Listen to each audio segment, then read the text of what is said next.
Je voudrais aussi vous inviter, après les exposés brillants et techniques qui vous ont été présentés ce matin, vous inviter à sortir un peu des sujets professionnels qui nous unissent, vous et nous, pour répondre à deux questions qui n'ont pas été posées, mais qui le sont dans vos têtes, j'en suis sûr, qui est l'indépendance et la taille.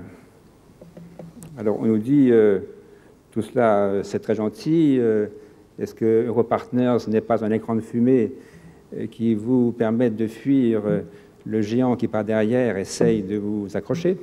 Vous avez compris que je pense à Carrefour. Et donc, je vous dois quelques explications et surtout quelques assurances de ce qui s'est passé avec Carrefour et de ce qui peut se passer avec Carrefour.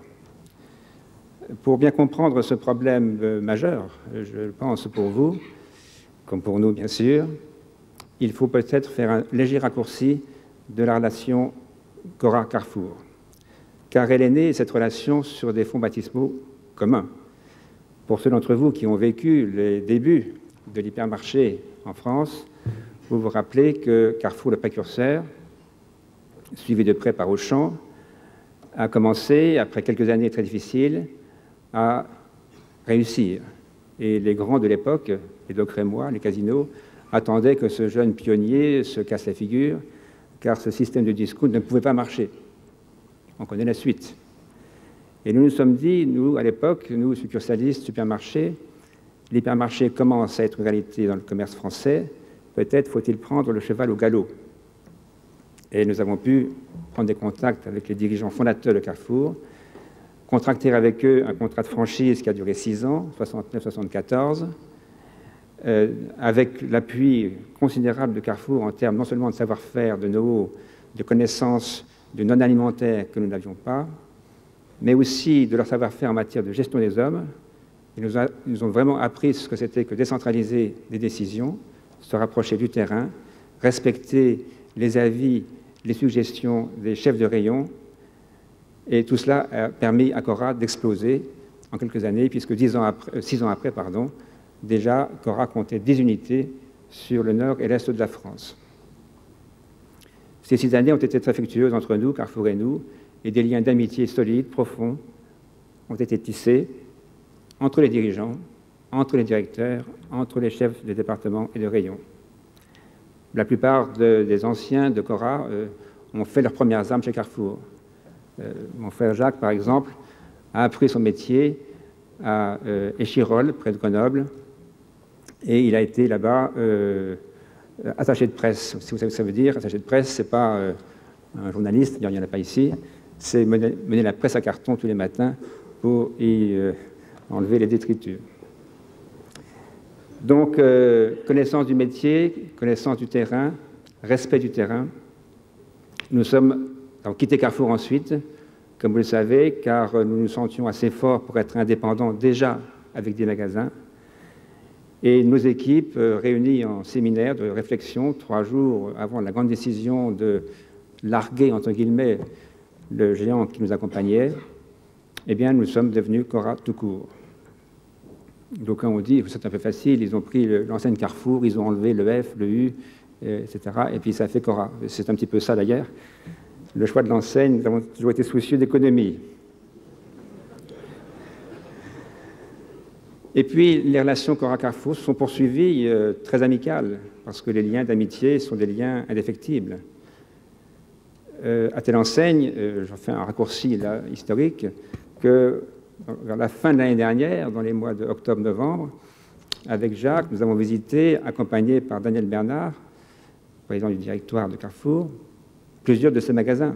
Nous sommes allés à Dijon, à Vitrolles, et nous avons été présentés à des directeurs de Carrefour. Nous avons pris un déjeuner léger sur le coin d'une table dans le bureau du directeur de Dijon, de Carrefour. Et donc, ça se passait très bien, et nous envisagions peut-être, pourquoi pas, une collaboration au niveau des achats, puisque c'est le sujet de ce matin. Et est arrivé le mois de décembre 1996. Je dois vous dire que, après 30 ans de travail avec son propre frère, c'est un peu dur de voir que, pardonnez-moi, mais ça m'aime encore. Tout peut être envoyé en l'air, éventuellement, parce que l'un, dans votre propre affaire, dans votre famille, désire réaliser sa plus-value, empocher son gâteau et s'en aller. Encore le ferait-il en parlant à ses frères, en se disant « voilà, je ne suis pas loin de la retraite, ce métier ne m'intéresse moins, je n'y crois plus trop, je veux bien entendre ce langage. » Mais le faire à mon insu, totalement, et découvrir un contrat avec mon concurrent principal 2 jours après la signature, c'est un peu dur. Même réaction du côté de Carrefour, des amis de toujours, qui se rendent complices de cette trahison familiale, sans nous en dire un mot, c'est dur aussi.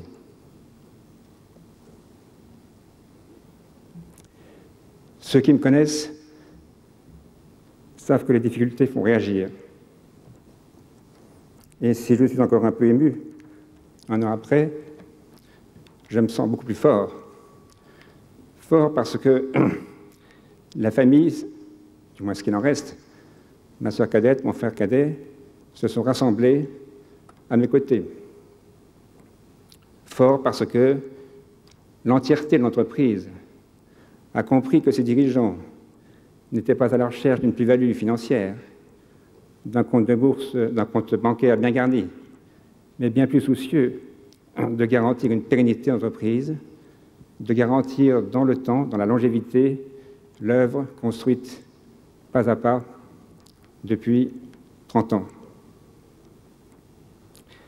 Lorsqu'au surplus, dans une entreprise familiale, la jeune génération montante commence à faire ses preuves, vous avez pu le voir tout à l'heure, il y a d'autant moins de motivation pour la famille de céder la place à quelqu'un d'autre. Et je suis surpris que Carrefour ne l'ait pas compris. Simplement, je crois que notre nouvel associé a peut-être un discours un peu trop technique, un peu trop mondialiste, je vais y revenir, et que, comme son responsable a pu le dire publiquement, donc je peux reprendre le propos, Cora, ce sont des beaux hypermarchés dans le nord et l'est de la France. Cora n'est pas que cela. Cora, c'est aussi 15 000 personnes, je ne parle que des hypermarchés, mais je vous citerai aussi les effectifs de match de Cora, Belgique, de match Belgique. C'est aussi des hommes et des femmes qui nous entourent, apportent leur savoir-faire, leur adhésion au projet commun. Et on ne rentre pas dans un groupe familial, dans un groupe humain, de la manière que Carrefour l'a fait. Cela ne se pardonne pas. Alors ceci, ce sont des intentions, me direz-vous. Il y a aussi plus factuel. En 1987, quelques mois après que mon père soit décédé, il y a eu déjà tentative d'une certaine désolidarisation de l'actionnariat de la maison mère holding du groupe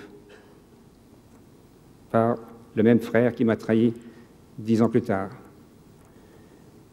Et je me suis dit, plus jamais cela, plus jamais des risques actionnariaux pour l'entreprise. Et donc, j'ai, à ce moment-là déjà, verrouillé complètement la majorité. Cela aussi, je pense que Carrefour aurait dû le savoir avant d'acheter une minorité. Et aujourd'hui, 1 an après, le clash de décembre 1996, je suis très à l'aise pour vous dire que le verrouillage tient bon, que jamais Carrefour ne pourra le contourner. Je l'ai dit.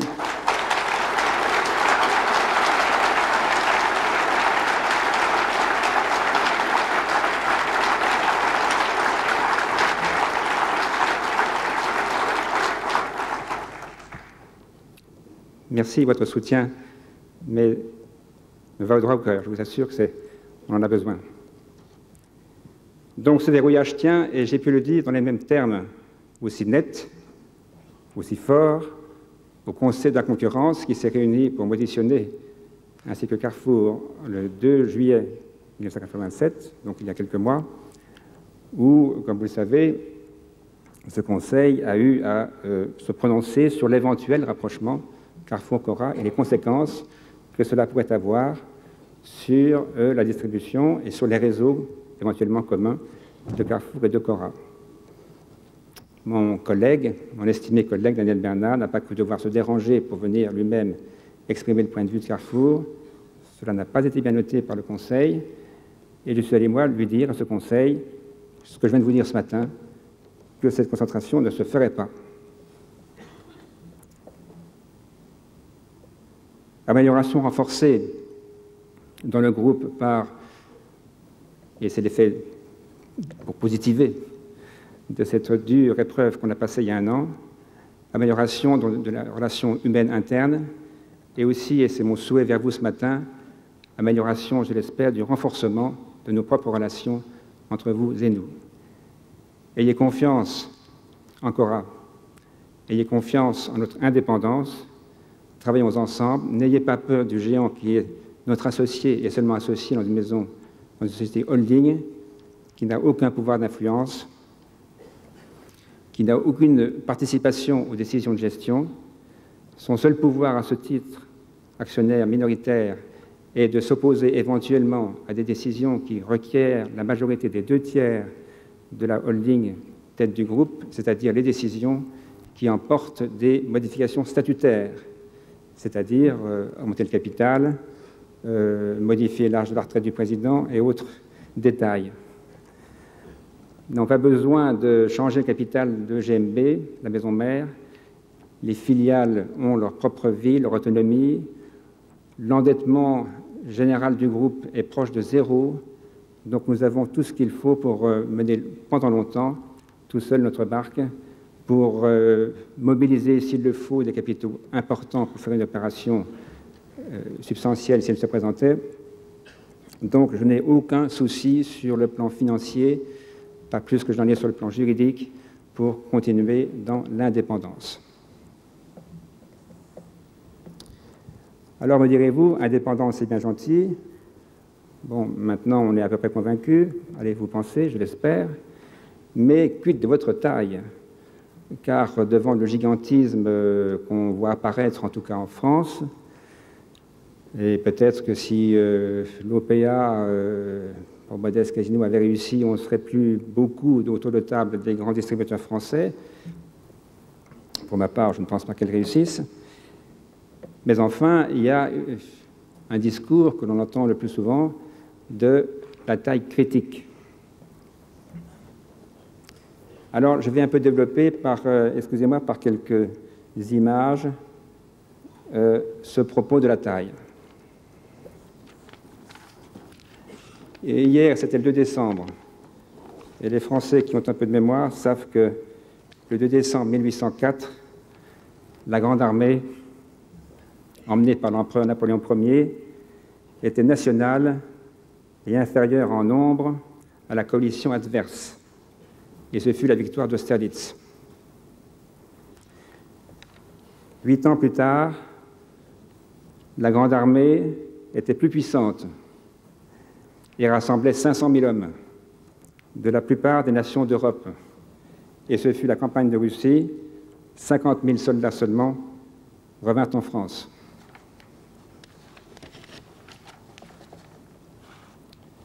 Soyons un peu plus précis et un peu plus fin de millénaire. Le premier graphique qui vous est présenté ne comporte pas un acteur majeur dans la distribution mondiale. Ce graphique représente 57 des principaux distributeurs dans le monde. Ils n'y sont pas tous parce que certains non cotés, dont nous pourrions être d'ailleurs, diffusent peu de renseignements. Il manque le major, qui est Walmart. Et il faut savoir que Walmart représente 100 milliards. Il devrait y avoir un petit point lumineux sur le graphique, il n'y est pas. Un petit coup de laser, s'il vous plaît. Ah oui, Cécile. Alors, si Walmart était sur ce graphique, il serait, vous voyez là-bas, à l'extrême droite, Walmart serait là. Ce n'est pas qu'une image, mais il y a certains discours vous parlent de Walmart et le prennent comme référence de taille. Eh bien, je dis non, Walmart, c'est un cas d'espèce, il y en a toujours. Il pèse 100 milliards, personne ne pourra jamais le rattraper, bien connu. Mais cette taille n'est pas forcément faite de bonne neige. Ça peut être de la neige fondante. Et cette neige fondante, je l'illustre par ce graphique qui vous montre la rentabilité des géants, toujours les 57 distributeurs mondiaux, en termes de pourcentage de bénéfices nets sur leur chiffre d'affaires. Et on voit que, que plus on est grand, plus le risque, je dis bien le risque, d'avoir une rentabilité dégradée apparaît.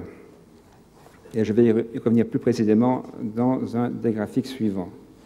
Je note simplement, car vous ne trouverez pas dans les graphiques suivants, que de même que j'ai écarté Walmart à cause de son gigantisme, je dois écarter Marks & Spencer à cause de son exceptionnelle rentabilité. Mais comme vous le savez, Marks & Spencer est un cas de figure unique au monde.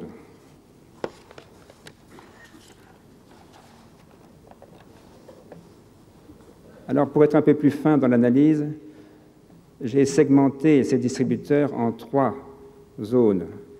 Les distributeurs qui sont essentiellement non alimentaires, c'est-à-dire dont le chiffre d'affaires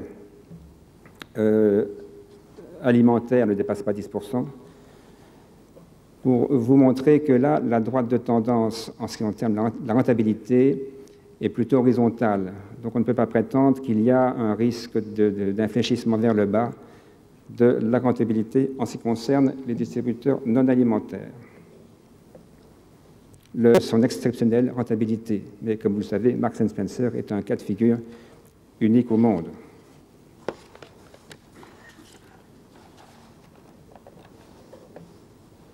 Alors, pour être un peu plus fin dans l'analyse, j'ai segmenté ces distributeurs en 3 zones. Les distributeurs qui sont essentiellement non alimentaires, c'est-à-dire dont le chiffre d'affaires alimentaire ne dépasse pas 10%, pour vous montrer que là, la droite de tendance en ce qui concerne la rentabilité est plutôt horizontale. Donc on ne peut pas prétendre qu'il y a un risque d'infléchissement vers le bas de la rentabilité en ce qui concerne les distributeurs non alimentaires. Le major sur cette carte, c'est Sears, bien entendu, qui, quoi qu'il ait des problèmes, maintient quand même un niveau de rentabilité substantiel. Vous pouvez apercevoir aussi Toys R Us, un grand spécialiste du jouet, comme vous le savez, qui caracole avec un niveau très élevé de rentabilité. Vous avez aussi Home Depot, qui est un peu plus à droite, mais dans les hauteurs de la bonne rentabilité.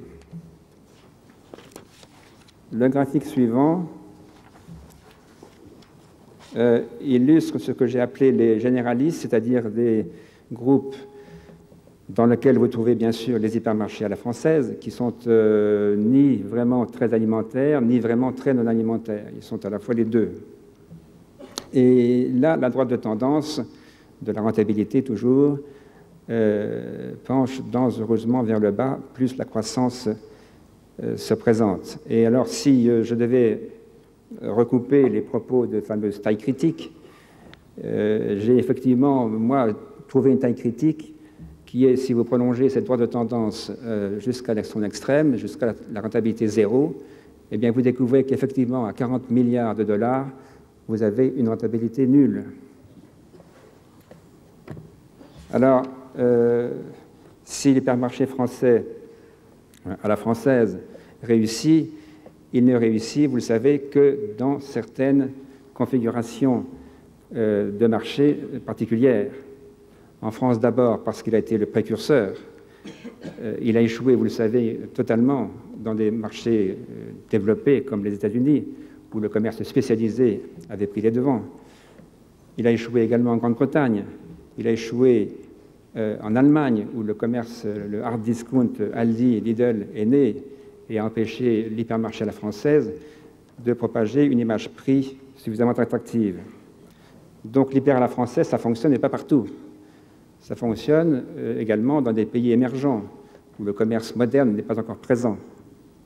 Donc je n'en prévois pas la fin, je dis qu'il y a des limites à son extension et à sa profitabilité. Le graphique suivant est spécifique de l'alimentaire. Et là, j'aimerais mettre en relief d'abord la même tendance légèrement décroissante de la rentabilité, mais aussi que les sociétés que j'appelle domestiques, ou encore à forte part de marché, soit régionale, soit nationale, sont parmi les plus profitables. Vous pouvez voir un petit point qui s'appelle Albertsons. Si vous connaissez cette chaîne superbe de supermarchés purement alimentaires, ultra classique dans son dessin, j'en ai visité un il y a 8 jours aux États-Unis, dans l'État du Wyoming, qui vient d'être ouvert, c'est d'un conformisme absolu, et depuis 20 à 30 ans, Albertsons se développe dans l'Ouest américain. C'est parti de Boise, dans l'Idaho, et il doit gérer maintenant plus d'1 millier de points de vente, faire un chiffre d'affaires de 13 milliards de dollars de chiffre d'affaires, avec une rentabilité qui approche les 4% de bénéfices nets. C'est tout à fait exceptionnel dans l'alimentaire. Donc, c'est vous dire que ce n'est pas forcément la taille qui est nécessaire pour être rentable, c'est beaucoup plus, à mon sens, la part de marché, la présence régionale ou domestique, c'est-à-dire nationale. D'ailleurs, si on compare précisément, de manière un peu moyennée cette fois, groupée le domestique et l'international, on voit bien que les chaînes dites domestiques ont très nettement une rentabilité moyenne meilleure que les chaînes internationales. Alors, je ne suis pas pour autant contre l'international. Je crois que si on le fait, ce n'est pas par nécessité, c'est plutôt par opportunité ou parce que des contraintes légales dans le pays d'origine vous imposent de sortir de vos frontières. Mais si on le pouvait, et malheureusement la liberté n'est pas un mot très réel dans ces pays de la France, eh bien on préférerait de beaucoup se développer dans nos régions d'origine. Mais vous savez que pour avoir un permis de construire dans ce pays, il fallait 10 ans hier et il faut maintenant peut-être 50 ans. Alors, le graphique suivant, et c'est mon dernier graphique, illustre les rentabilités entre spécialistes, généralistes alimentaires.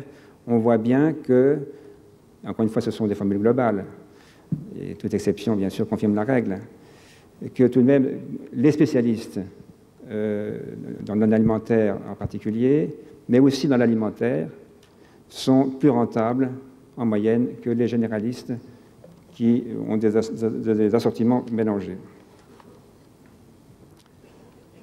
Alors, la course à la taille, qui se manifeste presque quotidiennement, enfin en tout cas je parle de la France bien sûr, OPA, acquisition, fusion, cela présente le risque de constituer ce que j'appelle des dinosaures.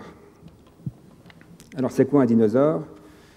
On en parle beaucoup, vous avez tous vu Jurassic Park, ou peut-être le dernier film, Le Monde Perdu, et ce sont c'est un témoignage de l'époque moderne que nous vivons aujourd'hui, c'est où ces gros animaux entrent dans l'imaginaire, pas seulement de nos enfants, mais un peu de tout le monde.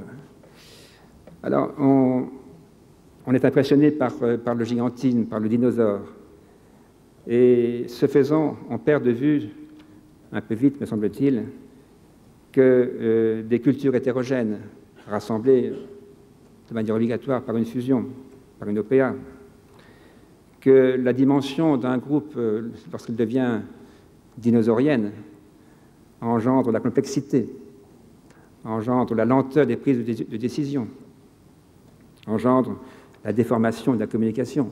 Chacun a fait des tests bien connus qu'à chaque transmission d'un message, il s'en perd 20%. Après 5 transmissions, le message est complètement perdu dans son fondement. Que ce gigantisme engendre, et j'y reviens, la dépersonnalisation de l'individu, sa démotivation, lequel, vous en voyez un, je crois, qui est au milieu du dinosaure, finit par chercher plus à plaire à la hiérarchie qu'à faire sur le terrain. Et lorsque le regard du président devient plus important que le regard du client, dans ce cas, le dinosaure est en danger de mort. Alors, le dinosaure dégage apparemment une force de frappe considérable, mais il crée en même temps un sentiment dangereux, pervers, d'invulnérabilité. Qu'est-ce qui est invulnérable aujourd'hui? On pourrait faire un parallèle facile au niveau des États et de leur management. Et le dinosaure soviétique, on l'a bien vu, est mort de son gigantisme centralisé. Donc, je le disais tout à l'heure, ce gigantisme n'est pas une nécessité. C'est peut-être une contrainte, si les lois sont restrictives. C'est peut-être une utilité, si la pression boursière est telle qu'elle vous oblige, pour maintenir le cours de bourse au jour le jour, à ne pas cesser de faire des opérations de croissance externe. Et c'est un peu ce qu'il a dit récemment, lorsqu'on est coté en bourse, on devient l'esclave des analystes financiers. Qui ne sait en France que le rapprochement Promodès-Casino avait été annoncé déjà il y a 2 ans par tous les experts et analystes financiers, et que la pression sur les décideurs était extrême dans cette voie. C'est enfin, et c'est peut-être là le côté le plus positif de ce développement à l'étranger, c'est l'opportunité d'exporter un savoir-faire lorsqu'on ne peut plus suffisamment le développer dans son propre pays. Mais je viens de le dire, les risques d'affaiblir le réseau initial de valeur croît avec la taille, et faut-il encore dire que pour se développer à l'extérieur, très souvent, les groupes doivent exporter aussi leurs meilleurs cadres. Alors, en opposition à cela, j'opposerai, vous l'avez bien vu, une volonté d'un groupe familial qui n'a pas des velléités de gigantesque, de gigantisme, qui ne souhaite absolument pas subir les contraintes de la bourse, aller vers la cotation, mais qui cultive des valeurs que j'appelle sérénité, continuité, attachement, force humaine interne.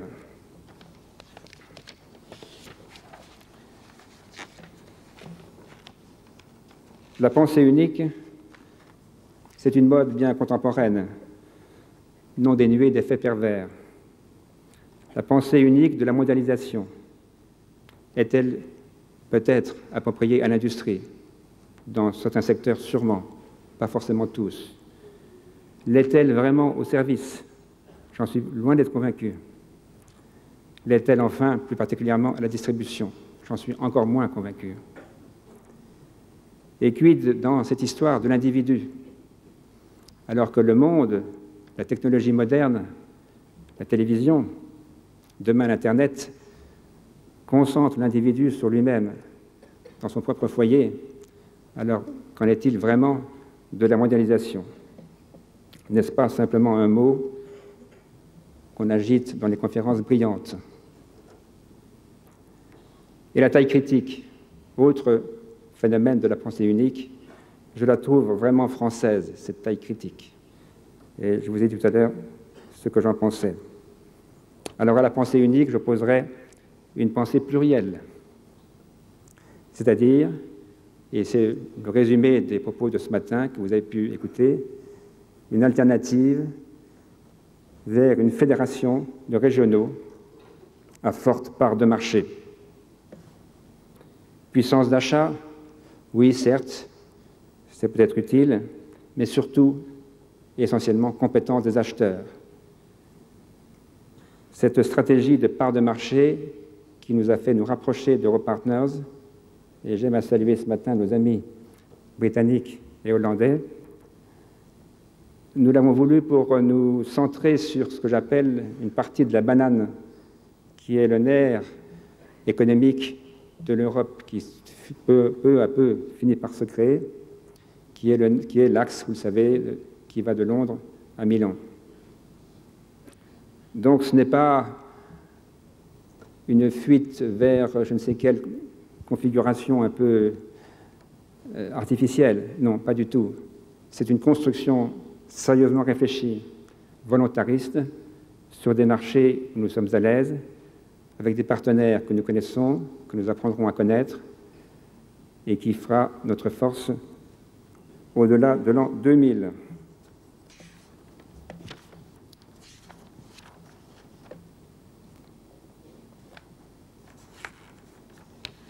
Alors, les images qui sont symboliques montrent vers quoi nous tendons, l'Oceda Europartners.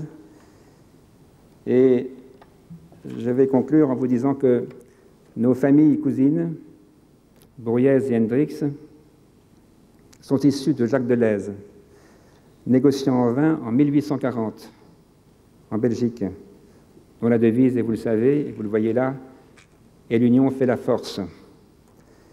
C'est donc des fédérations fortes que nous vous présentons ce matin, non seulement de quelques 25 milliards de dollars de chiffre d'affaires, mais surtout d'hommes compétents et d'équipes motivées, décidées à préserver leur indépendance et, comme dit le poète, infatigables, invincibles, immortels.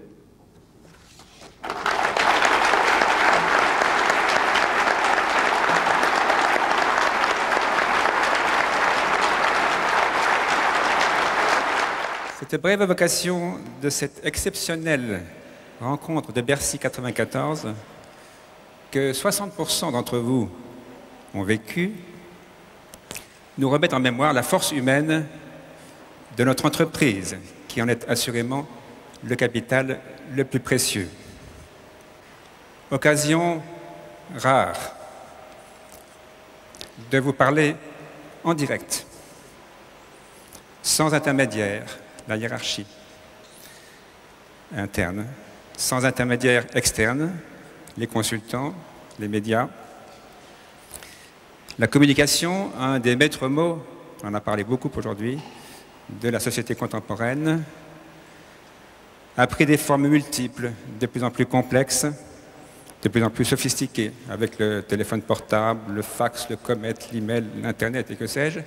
L'information est devenue quasi instantanée, incroyablement abondante.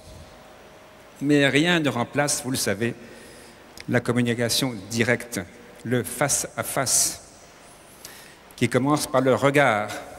Vous me regardez, et même si je n'ai pas des yeux de mouche pour vous voir tous ensemble, je vous regarde aussi. On ne peut pas se dissimuler dans le face-à-face. On ne peut pas cacher son émotion. Vous l'appréciez vous-même souvent dans toutes les réunions irremplaçables, transversales, que votre direction générale ou vos directions de magasin vous organisent régulièrement. Dans le mot Cora, il y a le mot cœur. Je vous parlerai à cœur ouvert, avec l'espoir de répondre à vos légitimes interrogations. Il y en a deux, elles sont basiques. L'avenir de la maison et votre avenir. Dans ce bouillonnement d'opérations largement amplifiées par la pression médiatique, un certain nombre de distributeurs se croient contraints au gigantisme, sous peine, croient-ils, de disparaître, et se lancent et se risquent dans la course à la taille. Alors parlons un peu de cette fameuse taille. Observons d'abord que l'excès de taille et les poussées indépendantistes conduisent à l'implosion des structures, mettons, politiques, j'allais dire humaines, et commençons par le politique. L'économique n'échappe pas non plus aux risques et aux échecs du gigantisme, qui engendre complexité de gestion, qui engendre lourdeur des prises de décision. Sachant qu'il est plus difficile de convaincre tous les acteurs d'une vaste organisation, la tentation est en effet grande de contraindre, c'est-à-dire de centraliser. Des opérations financières, de la concentration, fait croire à la valeur de la taille. C'est une illusion. Une illusion. En effet, c'est la conséquence de spéculations boursières, amplifiées par les recommandations trimestrielles, j'ai bien dit trimestrielles, des analystes financiers américains. Promodes, Doc de France, étaient deux groupes largement dimensionnés, imprégnés d'une culture familiale ancienne, bien gérée, bénéficiaire, que rien n'obligeait à sacrifier leur identité au sein d'un groupe plus vaste. Comme ces deux groupes, notre propre groupe possède une bonne taille et deux avantages. Il est concentré géographiquement, il n'est pas assujetti à la pression boursière et au risque boursier.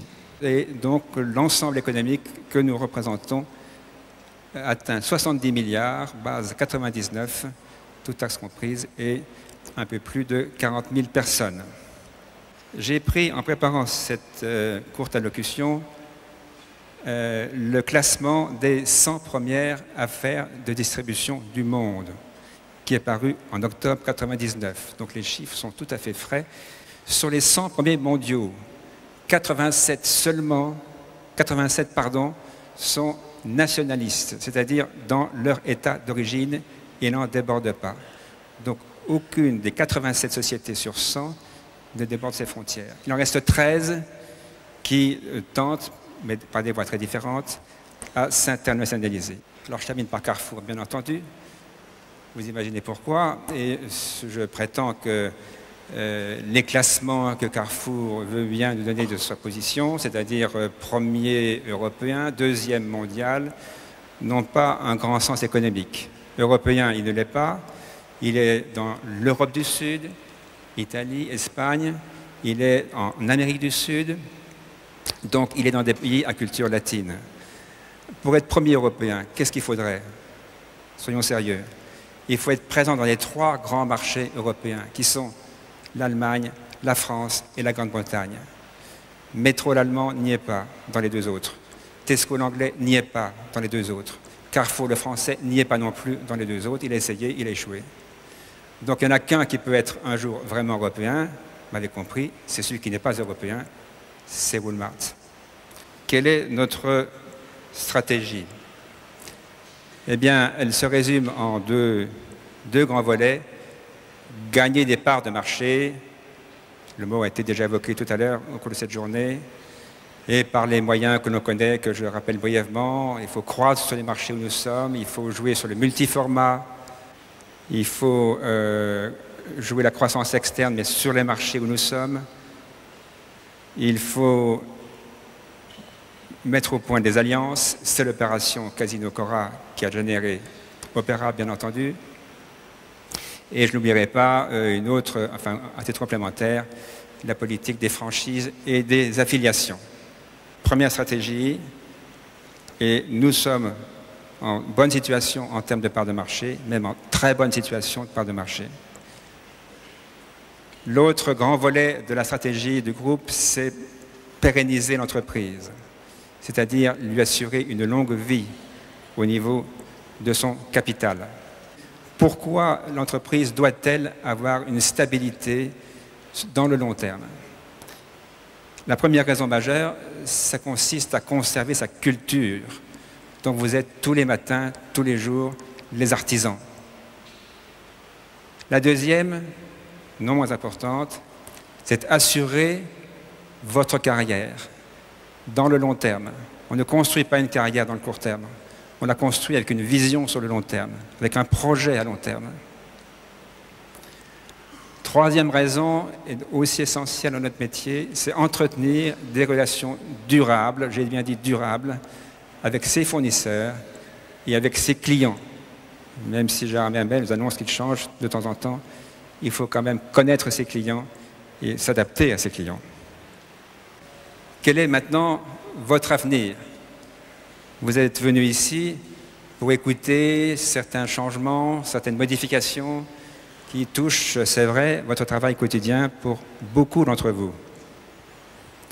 Ce que je veux, moi, vous dire, c'est que vous êtes sollicités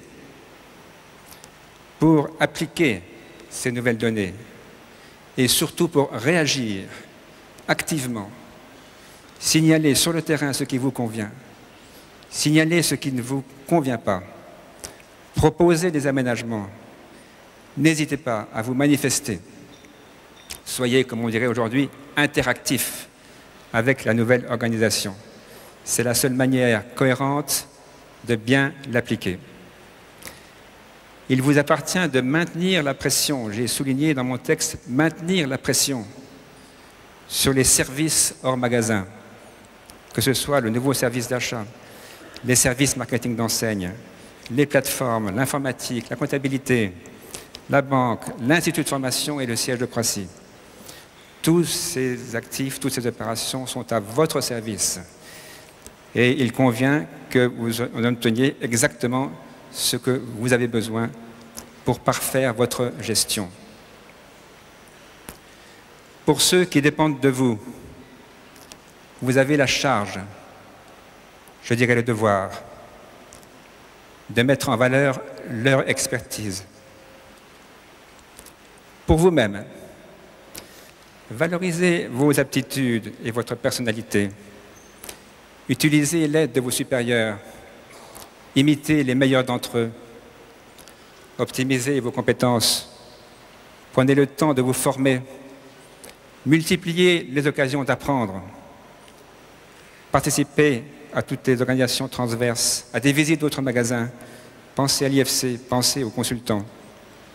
Acceptez, mais nous l'avons vu ce matin, beaucoup d'entre eux le font bien sûr déjà, acceptez la mobilité pour évoluer vers d'autres rayons, d'autres départements, d'autres services, c'est-à-dire vers d'autres métiers, voire d'autres magasins, voire d'autres pays où nos enseignes seront présentes. Notre entreprise vous offre une large diversité. Des sites variables de villes moyennes à très grande agglomération, de taille de magasins 5 000 à 15 000 de concurrence. Cela souligne l'importance du marketing de site. Moi aussi, comme Benoît de Grave, j'aime beaucoup le mot, même s'il est nouveau.